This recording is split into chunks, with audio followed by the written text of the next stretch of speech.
Hello friends, இன்றைக்கி நம்ம வீடியோவில் என்ன பார்க்க போகிறோம் அப்படின்னு பார்த்தீங்கன்னா, ரொம்பவே சிம்பிளாக வந்து இப்போ நிறைய பேர் எக்ஸாம் ப்ரிப்பரேஷனில் இருக்கீங்க. So any exam preparation be like ஃபவுண்டேஷனாக இருக்கட்டும், இல்லை இன்டராக இருக்கட்டும், இல்லை ஃபைனலாக இருக்கட்டும், ஸோ எல்லாருக்குமே தேவைப்படுறது இப்போ வந்து டிப்ஸ் அண்ட் ட்ரிக்ஸ்.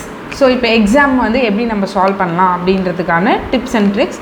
ஸோ கொஞ்சம் காமனாக இருக்க சில டிப்ஸ் என்ன அப்படின்றது பார்ப்போம். ஏன்னா லாஸ்ட் மினிட் டிப்ஸ்ன்னு கூட சொல்லலாம். ஸோ எப்படி நம்ம டேக்கிள் பண்ணுறது இந்த சிச்சுவேஷனை அப்படின்றத நம்ம பார்க்க போகிறோம். ஸோ வீடியோ கண்டிப்பாக உங்கள் எல்லாருக்குமே ரொம்ப ரொம்ப யூஸ்ஃபுல்லாக இருக்கும். ஸோ மறக்காமல் வீடியோக்குள்ளே போகிறதுக்கு முன்னாடி சேனலும் சப்ஸ்கிரைப் பண்ணிவிடுங்க. ஸோ ஃபர்ஸ்ட் ஆஃப் ஆல் நம்ம வந்து let's go one by one. இப்போ வந்து நம்ம என்ன பார்க்குறோம் அப்படின்னு பார்த்தீங்கன்னா, நம்ம சிஏயில் வந்து ஜென்ரலாகவே பாஸ் பர்சன்டேஜ் ரொம்ப ரொம்ப கம்மி. அதுக்கு வந்து நீங்கள் பொறுப்பு கிடையாது. பட் ஜென்ரலாக வந்து பார்த்திங்கன்னா எல்லாருமே ஃபீல் பண்ணுறது, என்னடா இது நம்ம நிறைய படித்தோம் ஆனால் வந்து ப்ராப்பராக மார்க்ஸ் கிடைக்கலையே அப்படின்றது. ஸோ ஒரு பக்கம் அது இருந்தாலும் இன்னுமே கூட நம்ம ஸ்மார்ட் ஒர்க் பண்ணணும் அப்படின்றது, ஆனால் எந்த ஏரியாவில் பண்ணுறது அப்படின்னு தெரியாத மாதிரி இருக்கும். ஸோ அப்படி இருக்கவங்க வந்து இப்போ நம்ம ஒவ்வொரு பாயிண்ட்டாக கவர் பண்ணும்போது உங்களுக்கு ஒரு கிளாரிட்டி கிடைக்கும். ஸோ ஓகே, இதை எப்படி பண்ணலாம், இதை அப்படி பண்ணலாம் அப்படின்ட்டு. ஸோ முடிஞ்ச அளவுக்கு நம்ம மேக்ஸிமம் என்னென்ன இருக்குன்றதை பார்த்துருவோம். ஸோ ஃபஸ்ட்டு திங் அப்படின்னு பார்த்தீங்கன்னா, the material which you follow. So இப்போ நீங்கள் வந்து பார்க்குறீங்க, ஓகே எல்லோரும் வந்து மற்ற எல்லோரும் வந்து வேறு புக்ஸ் படிக்கிறதுனால தான் வந்து நல்ல மார்க்ஸ் எடுக்கிறாங்க போல இருக்குது. நான் ஐசிஐ ஸ்டடி மெட்டீரியல் படிக்கிறதுனால தான் எனக்கு ஒரு வேலை எல்லாம் தெரியலையோ அப்படின்ட்டு நினைக்கிறவங்க இருக்காங்க. பட் என்னை பொறுத்த வரைக்கும் நான் என்ன சொல்கிறேன்னா, உங்களுக்கு எந்த புக்கு கம்ஃபர்டபுளாக இருக்கோ, இல்லை கான்செப்ட் வைஸ் கிளாரிட்டி கிடைக்குதோ. இப்போ கிளாஸஸ் போவீங்க, ஸோ கிளாஸஸ்க்காக அதுக்கான புக்ஸ் கொடுத்துருப்பாங்க. ஸோ ஐசிஐ மெட்டீரியலும் இருக்கும் உங்ககிட்ட. ஸோ அந்த மாதிரி இருக்கும்போது உங்களுக்கு ஓகே, இந்த ஒரு கான்செப்ட் எடுத்து வேறு ஒரு புக்கில் படிக்கிறீங்க, அதை வந்து திருப்பி இந்த புக்கில் நம்ம ரெஃபர் பண்ணும்போது இன்னும் கூட பெட்டர் கிளாரிட்டி கிடைக்கிது அப்படின்னா கோ வித் இட். ஸோ இந்த புக்கு தான் அந்த புக்கு தான்ட்டு இல்லை, உங்களுக்கு எந்த புக்கில் வந்து அதிகமான கிளாரிட்டி கிடைக்குதோ அந்த புக்கை ஃபாலோ பண்ணுறதே பெஸ்ட்டான ஒரு விஷயந்தான். ஸோ நீ நாட் ஒரி அபவுட் இட். எந்த புக்கு வந்து உங்களுக்கு கம்ஃபர்டபுளாக இருக்கோ அந்த மெட்டீரியலை ஃபாலோ பண்ணுங்கள். இவங்க தான் வந்து ஃபேமஸ், அவங்க புக்கை படித்தா தான் பாஸ் ஆக முடியும், இவங்க புக்கை படித்தா தான் பாஸ் ஆக முடியும் அப்படிலாம் கிடையவே கிடையாது. யார் புக்காக இருந்தாலும் உங்களுக்கு கிடைக்க போகிறது என்னவோ ஒரு கான்செப்ட் கிளாரிட்டி தான். ஸோ அதனால் அதுக்காக பயப்பட வேணாம். ஸோ ப்ரொசீட் பண்ணி எந்த புக்கு உங்களுக்கு கம்ஃபர்டபுளாக ஒரு நல்ல நாலேஜ் கொடுக்குதோ அந்த புக்கை வந்து நீங்கள் ரிலே பண்ணி கொண்டு போகலாம். தென் எத்தனை டைம்ஸ் ரிவிஷன் தேவை? ஸோ இப்போ வந்து பார்த்திங்கன்னா, நம்ம ஒரு சில பேர் என்ன பண்ணுவாங்க, ஒரு சப்ஜெக்ட் எடுத்து முதல்லேருந்து படிச்சுட்டு வந்து அந்த சப்ஜெக்டை வந்து படித்து முடிச்சாச்சு அப்படின்னு க்ளோஸ் பண்ணி வச்சுட்டு அடுத்த சப்ஜெக்ட் எடுத்து படிக்க ஆரம்பிப்பாங்க. பட் என்ன ஆகும், ஓவர் த பீரியட் நீங்கள் அடுத்த சப்ஜெக்ட் படித்ததும் பழைய சப்ஜெக்ட் ஃபுல்லாக முடித்தோமே, இவ்வளோ டைம் எடுத்தேன் ஆனால் எல்லாமே மறந்து போச்சு அப்படின்ற மாதிரி இருக்கும். So the thing which is required அங்கே அப்படின்னு பார்த்தீங்கன்னா, எப்போவுமே வந்து ரிவிஷன். ஸோ ஒரு கான்செப்டை எடுத்தீங்க அப்படின்னா ரெகுலர் ரிவிஷன் வந்து நமக்கு ரொம்ப ரொம்ப தேவை. ஸோ ஃபார் எக்ஸாம்பிள் இப்போ நான் என்ன பண்ணுவேன் அப்படின்னா, ஒரு நாளைக்கு டைம் டேபிள் ப்ரிப்பேர் பண்ணுறேன்னா கூட ஒரு சப்ஜெக்ட் அந்த மாதிரிலாம் ப்ரிப்பேர் பண்ண மாட்டேன். ஸோ அப்போ வந்து என்ன பண்ணுவேன்னா, எல்லா சப்ஜெக்ட்டும் எடுப்பேன். ஸோ தட் நான் டெய்லி எல்லா சப்ஜெக்டோட டச்சில் இருக்கேன். ஒரு 2 hours ப்ராபப்ளி அந்த மாதிரி எடுத்துக்கலாம். ஸோ நிறைய பேருக்கு இப்போ என்ன 16 hours படிச்சிங்கன்னு சொல்லிட்டு, நான் அவ்வளோ படித்தாதாங்க முடியும். ஸோ முடிஞ்ச அளவுக்கு எக்ஸ்டெண்ட் பண்ணி படிங்க. 1 or 2 subjects next day carry forward பண்ணுறதுனால ப்ராப்ளம் இல்லை. மற்றபடி நீங்கள் வந்து எவ்வளோக்கு எவ்வளோ முடியுமோ அவ்வளோக்கு எவ்வளோ படிச்சுக்கிட்டே இருக்க வேண்டியதான். எக்ஸாம் டைமில் அதை விட வேறு என்ன வேலை இருக்குது? ஸோ அதனால் வந்து மேக்ஸிமம் உங்களால் முடிஞ்ச அளவுக்கு டைம் ஸ்பெண்ட் பண்ணி நிறைய நீங்கள் வந்து ரிவைஸ் பண்ணிக்கிட்டே இருக்கணும். நீங்கள் நேற்று ஒரு கான்செப்ட் படிச்சிங்களா, உங்களுக்கு டக்குன்னு ஏதோ மறக்கிற மாதிரி இருக்கா, இன்றைக்கி ஒரு தடவை எடுத்து ரிவைஸ் பண்ணிவிடுங்க. So it gives a more and more clarity as well. அது இல்லாமல் உங்களுக்கு மறக்கவும் மறக்காது. ஸோ அது மட்டும் இல்லாமல் ரிவிஷன் இந்த சென்ஸ் நீங்கள் எங்கெல்லாம் பார்க்குறீங்களோ, ஃபார் எக்ஸாம்பிள் உங்ககிட்ட ஒரு சின்ன ஒயிட் போர்டு இருக்குது, அந்த மாதிரி ஏதாவது நீங்கள் வீட்டில் மாட்டி வைக்கிறீங்க. ஸோ அந்த மாதிரி இருக்கிற கேஸில் வந்து உங்களுக்கு எதனா ஃபார்முலாஸ் எதனா மறக்குது அப்படின்னு நினைக்கிறத அதில் எழுதி வச்சிட்டிங்கன்னா டெய்லி பார்க்கும்போது அதுவே உங்களுக்கு ரிவிஷன் மாதிரி தான். So in that case that will also help you. So அந்த மாதிரி ஏதாவது பண்ண முடியும்னா பண்ணுங்கள். நான் என்ன பண்ணுவேன்னா, என் டேபிளில் வந்து ஒரு கிளாஸ் கண்ணாடி இருக்குங்க. ஸோ அது கீழே வந்து என்னோடய பேப்பர்ஸ் ஃபார்முலாஸ் என்னெல்லாம் இருக்கோ அதெல்லாம் வச்சுருவேன். ஸோ டெய்லி பார்க்கும்போது அது ஆட்டோமேட்டிக்காக மண்டையில் ஏறி போயிடும். ஸோ அதனால் நீங்கள் எக்ஸ்ட்ரா எஃபர்ட் எதுவுமே போட வேண்டாம். ஸோ அந்த மாதிரியும் நீங்கள் ட்ரை பண்ணுறதா இருந்தால் ட்ரை பண்ணலாம். ஸோ மேக்ஸிமம் டைம்ஸ் ரிவிஷன் என்ன, அட்லீஸ்ட் ஒரு 2 to 3 டைம்ஸ் ரிவிஷன் முடிஞ்சால் பண்ணுங்கள். ஆனால் மினிமம் 2 times ரிவிஷன் பண்ணுறது மேண்டேட்ரியாக ஒன்று. ஏன்னா அப்போ தான் கான்செப்ட்ஸ் எல்லாம் மறக்காமல் இருக்கும். ஸோ அதையும் நீங்கள் ஃபாலோ பண்ணிக்கோங்க. Then what about writing practice?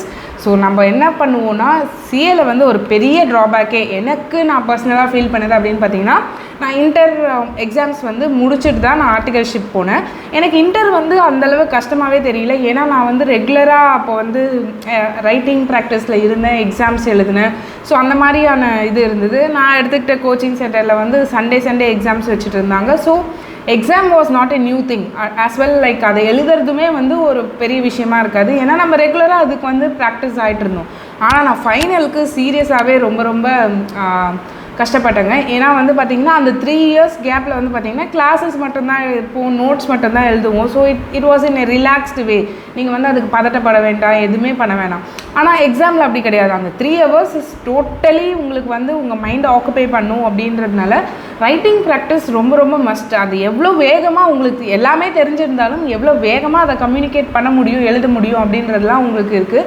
So அந்த 3 hours வந்து ரொம்பவே ஒரு க்ரூஷியலான டைம். ஆஸ் வெல் அதில் நீங்கள் இது பண்ணணும் அப்படின்னா இன்னுமே நிறைய எக்ஸாம்ஸ் வேறு எங்கன்னா எக்ஸாம்ஸ் கண்டக்ட் பண்ணாங்கன்னா அங்கே போய் எழுதுறது, இல்லை ஐசிஐ மாக் டெஸ்ட் வைக்கிறாங்க, அந்த மாதிரியான இதை அட்டென்ட் பண்ணுறது, இதெல்லாம் கண்டிப்பாக மேண்டேட்ரியான ஒன்று. கண்டிப்பாக ரைட்டிங் ப்ராக்டிஸ் இருக்கணும். இல்லை வீட்டிலே கூட எழுதி பாருங்கள். முடிஞ்ச அளவுக்கு எழுதி கை வலிக்காமல் லைக் எப்படி எழுதுறது அந்த 3 hours அப்படின்றத ப்ராக்டிஸ் பண்ணிங்கன்னா மட்டும்தான் உங்களால் மேக்ஸிமம் கவர் பண்ண முடியும் கொஷின் பேப்பரில். ஏன்னா தெரிஞ்சதை வந்து ப்ராப்பராக எழுத வேண்டிய அவசியமும் இருக்குது. அதை பண்ணலைன்னா வேஸ்ட்டு தான் இல்லையா? ஸோ அது வந்து கண்டிப்பாக இருக்கணும். தென் என்னெல்லாம் படிக்கணும் எக்ஸ்ட்ராவாக? ஸோ புக்கு இருக்குது, ஸ்டடி மெட்டீரியல் இருக்குது, கண்டிப்பாக அதை படிக்க போகிறீங்க. அதை தாண்டி என்ன படிக்கலாம் அப்படின்றது பார்க்கலாம்.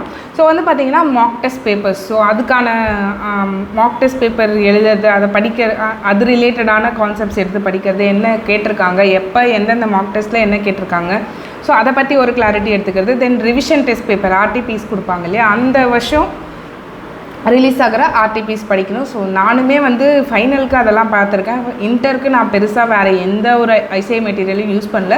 பட் யூஸ் பண்ணியிருக்கலாம் அப்படின்றது தோணுச்சு. But okay, well and good. அது வந்து எனக்கு பெரிய இம்பேக்ட் இல்லை. ஏன்னா almost like inter was completely smooth except for last minute preparation. So அதுவுமே வந்து நான் உங்களுக்கு வீடியோ போட்டிருக்கேன் லாஸ்ட் 1 month எப்படி வந்து ப்ரிப்பரேஷன் பண்ணுறது அப்படின்ட்டு. அதையுமே நீங்கள் செக் பண்ணி பாருங்கள். ஏன்னா நான் என்ன பண்ணணும் ஃபுல் அண்ட் ஃபுல் அந்த 1 month தான் நான் படித்தேன். அந்த 1 month நான் என்ன பண்ணணும் அதுதான் அந்த வீடியோவில் சொல்லியிருக்கேன். ஸோ இன்கேஸ் அதை செக் பண்ணி பாருங்கள். உங்களுக்கு ஏதாவது அதில் ஒர்க் அவுட் ஆகும்னா நீங்களும் ட்ரை பண்ணலாம். ஸோ கண்டிப்பாக Mach test papers, revision test papers, அப்புறமா வந்து பாஸ்ட் கொஷின்ஸ் எல்லாம் எங்கன்னா வந்து இந்த அட்டெம்ப்டில் இந்த கொஷின்ஸ் வந்தது அந்த மாதிரி ஏதாவது இருந்துச்சுன்னா கண்டிப்பாக அதுவுமே நீங்கள் ட்ரை பண்ணலாம். அதெல்லாம் படிச்சுக்கணும்.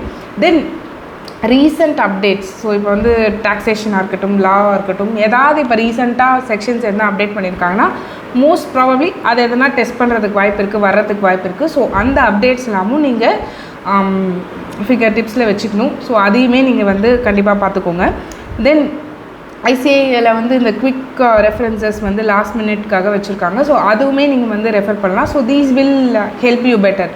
ஸோ இந்த மாதிரி இருக்கிறது வந்து நீங்கள் படிக்கும்போது இல்லுஸ்ட்ரேஷன்ஸ் அந்த மாதிரி படிக்கிறீங்க அப்படின்னா தென் அந்த ஒரு பேட்டர்ன் வந்து உங்கள் மைண்டில் பதியும். ஸோ ஒரு கொஷின் வந்தால் சேம் பேட்டர்னில் வந்தால் எப்படி அட்டன் பண்ணணும் அப்படின்றது உங்களுக்கு தெரியும். ஸோ அதுக்காக கண்டிப்பாக பண்ணுங்கள். தென் நெக்ஸ்ட்டு அப்படின்னு பார்த்தீங்கன்னா ஒரு self confidence. First of all ஒரு சிம்பிள் திங் என்ன அப்படின்னு பார்த்தீங்கன்னா, என்ன நானே நம்பலைன்னா அடுத்தவங்க நம்ப மாட்டாங்க. So the first thing that first quality you should have is like you should trust yourself. என்னால் இந்த எக்ஸாம்ஸ் கண்டிப்பாக முடிச்சிட முடியும், என்னால் கண்டிப்பாக முடியும், அப்படி முடிக்கலனாலும் என்னால் ஒரு எக்ஸாம்ஷன் ஆச்சு வாங்க முடியும். something in a positive way can help you better. அதுவுமே நீங்கள் வந்து ensure பண்ணிக்கணும் that it goes on well. You should trust yourself that you will definitely do it for no reason. கண்டிப்பாக உங்களால் முடியும். அதுக்கு வந்து ஒரு ரீசன் இருக்கணும் அப்படின்றது கிடையாது. நீங்கள் நல்லா படிக்கிறீங்க படிக்கலை அப்படின்றத தாண்டி உங்களால் முடியும் அப்படின்றத நீங்கள் நம்புறதுல தான் இந்த எக்ஸாம்ஸே இருக்குது. ஸோ அதனால் அதை மறந்துடாதீங்க. கண்டிப்பாக உங்களால் முடிக்க முடியும். ஸோ அதுக்கு என்ன பண்ணணும் அப்படின்றது ஸ்ட்ராட்டஜிக்கலாக ஒர்க் அவுட் பண்ணி பண்ணுங்கள்.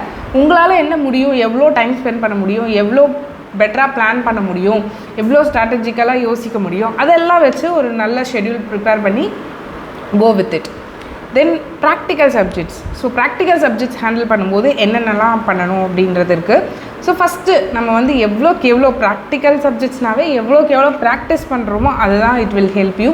ஸோ கண்டிப்பாக மேண்டேட்ரியாக நிறைய ப்ராக்டிஸ் பண்ணணும். இல்லுஸ்ட்ரேஷன்ஸ் இருக்கும், சம் இருக்கும், அதெல்லாமும் நம்ம வந்து பண்ணணும். Then one more thing about practical subject is like எனக்கு ஏதோ ஒரு ஃபேக்கல்ட்டி எப்பயோ ஒரு தடவை சொன்னாங்க, அதை நான் வந்து இன்னமும் ஞாபகம் வச்சுருக்கேன். The thing is like any number that is not in your question paper, it is in your answer paper, you need to show them how you have arrived it. So அதனால் வந்து ஒர்க்கிங் நோட்ஸ் கண்டிப்பாக வேணும். So அந்த working நோட்டில் அந்த number எப்படி வந்ததுன்றது இருக்கணும். In case அதை ரெஃபரன்ஸும் நீங்கள் கொடுக்க முடியும்னா கொடுக்கலாம். ஸோ அதையுமே வந்து நீங்கள் என்ஷூர் பண்ணிக்கோங்க. ஏன்னா கண்டிப்பாக ஒர்க்கிங் நோட்ஸ் இருக்கணும். That will gain you more marks. ஏன்னா நீங்கள் எப்படி அந்த நம்பரை அரைவ் பண்ணீங்க அப்படின்றது ஐசிஐக்கு தெரிஞ்சால் தான் உங்களுக்கு அந்த ஸ்டெப் மார்க்கே. ஸோ இந்த மாதிரி சும்மா பாதி அட்டன் பண்ணால் மார்க் கிடைக்கும் இதெல்லாம் கிடையாது. ஃபுல் ஃப்ளெஜ்டாக உங்களுக்கு அந்த கான்செப்ட் தெரியும் அப்படின்றது எவ்வளோ தூரம் அவங்க நம்புகிறாங்களோ அதுக்கு தான் மார்க்கு. ஸோ அதை மட்டும் நல்லா ஞாபகம் வச்சுட்டு ஒர்க் அவுட் பண்ணுங்கள். Then work on presentation. கொச்சன்ட்டு எழுதாமல் ஒரு நீட்டாக ஒரு ப்ராப்பராக கிடைக்கிற டைமில் மேக்ஸிமம் உங்களால் எப்படி பெட்டராக ப்ரெசென்ட் பண்ண முடியுமோ அதை பண்ணுங்கள். ஏன்னா என்ன தெரியுன்றதை நிறைய தெரியும்னு சொல்லிட்டு கன்ஃபியூசிங்காக எழுதுறதை விட எனக்கு தெரிஞ்ச கொஞ்சம் இது தான், அதை நான் ஒழுங்காக எழுதுனவங்களே வந்து ஓரளவுக்கு மார்க்ஸ் கெயின் பண்ணுவாங்க ஈஸியாக. So presentation is a very very important thing. So அதில் எப்பவுமே காம்ப்ரமைஸ் பண்ணவே பண்ணாதீங்க. தென் அங்கே போயிட்டு எதனா ஷார்ட் ஃபார்ம்ஸ் யூஸ் பண்ணுறது. ஸோ இப்போ weighted average number of equity ஷேர்ஸ்னு இருக்குன்னா வேன்ஸ்ன்னு எழுதுறது, இந்த மாதிரியான இந்த விஷயம்லாம் எதுவும் பண்ணிடாதீங்க. ஸோ முடிஞ்ச அளவுக்கு டீட்டெயிலாக கிளாரிட்டியோடு ப்ரெசென்ட் பண்ணுங்கள். அதுதான் வந்து it will gain you more marks. Then நிறைய மாக் டெஸ்ட், ப்ராக்டிக்கல் ப்ராப்ளம்ஸ் பொறுத்த வரைக்கும் நீங்கள் மாக் டெஸ்ட் பேப்பர்ஸ் சால்வ் பண்ணுறது அந்த மாதிரி ஏதாவது ப்ராக்டிஸ் இருந்துகிட்டே இருந்தாவே ப்ராக்டிக்கல் பேப்பர் ஈஸியாக தாங்க இருக்கும். ஸோ அதை மட்டும் எப்போவுமே வந்து ஃபாலோ பண்ணிக்கோங்க. Then when we come to theory subject, some people சில பேருக்கு ப்ராக்டிக்கல் சப்ஜெக்ட்ஸ் ரொம்ப கஷ்டமாக இருக்கும், சில பேருக்கு தியரி சப்ஜெக்ட் ரொம்ப கஷ்டமாக இருக்கும். ஆக மொத்தம் ரெண்டுமே கொஞ்சம் கஷ்டமாக தாங்க இருக்கும். ஆனால் வந்து இட்ஸ் நாட் லைக் அதை முடிக்க முடியாது அப்படின்றதுலாம் கிடையாது. ஸோ ரெண்டுத்துக்குமே தேவையானது உங்களோட அப்ரோச் அண்ட் ஸ்ட்ராட்டஜி தான். ஸோ அதை ப்ராப்பராக பிளான் பண்ணிங்கன்னா when you come to theory subjects எப்படி அதை ஹேண்டில் பண்ணலாம் அப்படின்னு பார்த்தீங்கன்னா கீவேர்ட்ஸ். ஸோ ஃபார் எக்ஸாம்பிள் இப்போ ஆடிட்லலாம் பார்த்தீங்கன்னா நிறைய கீவேர்ட்ஸ் இருக்கும். ஸோ அதை ஹைலைட் பண்ணியிருப்பாங்க அங்கங்கே. ஸோ அந்த வேர்ட்ஸை வந்து ப்ராப்பராக நீங்கள் கொடுக்குறீங்களா எக்ஸாம் பேப்பரில் அப்படின்றத என்ஷூர் பண்ணிக்கோங்க. Then wherever you can mention sections or case laws. அது வந்து உங்களுக்கு வந்து முடிஞ்ச அளவுக்கு இப்போ லா பேப்பர்லலாம் பார்த்தீங்கன்னா அதுதான் தேவைன்ட்டு கிடையாது, பட் அதை கொடுத்தீங்கன்னா extra marks. Then it means like if that is not extra மார்க்ஸுன்னு நான் சொல்கிறத வச்சு கண்டிப்பாக கிடைக்கும் அப்படின்லாம் கிடையாது. எனக்கு என்னோட feeling is like if you presented with sections probably that gives a better impression. So அதனால் we need to get through that. Then revise consistently and regularly. So இப்போ வந்து பார்த்திங்கன்னா தியரி சப்ஜெக்ட் பொறுத்த வரைக்கும் படித்ததும் மறந்துடும். ஸோ படித்ததும் மறந்துடும் இந்த சென்ஸ் லைக் நம்ம வந்து அதை ரிவைஸ் பண்ணிக்கிட்டே இல்லை, டச்லேயே இல்லைன்னா கண்டிப்பாக மறந்துடும். நான்லாம் வந்து என்னோடய தியரி பேப்பர்ஸ்க்கு எப்படி வந்து இது பண்ணியிருப்பேன்னா டெய்லி ஒரு ஒரு ஒரு proper time where I can concentrate. ஏன்னா தியரினாவே வந்து மத்தியானம் நீங்கள் சாப்பிட்ட அப்புறம்லாம் எடுத்திங்கன்னா நல்லா தூங்கிடுவீங்க. ஸோ அந்த மாதிரி பண்ணாமல் ஒரு ப்ராப்பர் டைம் எனக்கு வந்து நான் ஒரு 6 to 9 அந்த மாதிரி அலோகேட் பண்ணிவிட்டு அந்த டைம் வந்து we will concentrate and read whatever is available. So that will give us more clarity than what we expect. So அதை வந்து நம்ம மெயின்டைன் பண்ணிக்கிறது பெட்டர். தென் எல்லாமே இது ப்ராக்டிக்கலாக இருக்கட்டும் தியரியாக இருக்கட்டும் வேறெவர் ரெக்வயர்ட் நம்மளோட ஓன் டேபிள் ஆர் சார்ட் நம்ம அண்டர்ஸ்டாண்டிங்க்கு ஏற்ற மாதிரி ப்ரிப்பேர் பண்ணியே ஆகணும். நோட்ஸ் இருக்கணும், ஷார்ட் நோட்ஸ் இருக்கணும். ஏன்னா படிக்கும்போது அந்த ஷார்ட் நோட்ஸ் நீங்கள் ரெடி பண்ணிங்கன்னா தான் ஒரு சிங்கிள் பேப்பர்லேயோ வாட் எவர் இட் இஸ் எக்ஸாமுக்கு முன்னாடி அதை மட்டும் ரிவைஸ் பண்ணால் உங்களுக்கு அந்த நாலேஜ் வந்து இருக்கிற மாதிரி நீங்கள் பார்த்துக்கணும். ஸோ அந்த மாதிரி ஒரு preparation can definitely help you in the last minute. So அந்த மாதிரியான லாஸ்ட் மினிட் ப்ரிப்ரேஷன்ஸை விடவே விடாதீங்க. ஏன்னா ஷார்ட் நோட்ஸ் ரொம்ப முக்கியம். ஸோ இதெல்லாம் தான் வந்து பார்த்திங்கன்னா இந்த தியரி சப்ஜெக்ட்டுக்கு தேவையானது. ஸோ இந்த தியரி சப்ஜெக்டை ஈஸியாக ஹேண்டில் பண்ணணும்னா இந்த டிப்ஸ் அட்லீஸ்ட் நம்மளுக்கு இருக்கணும்.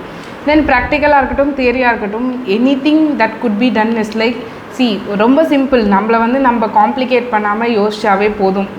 This is like going to be easy just because like என்னோட பாயிண்ட் ஆஃப் வியூவில் வந்து பார்த்திங்கன்னா எனக்கு நான் சிஏ இன்டர் லா எடுக்கும்போது first thing the faculty told me was like law is the very easiest subject அப்படின்னு சொன்னாங்க.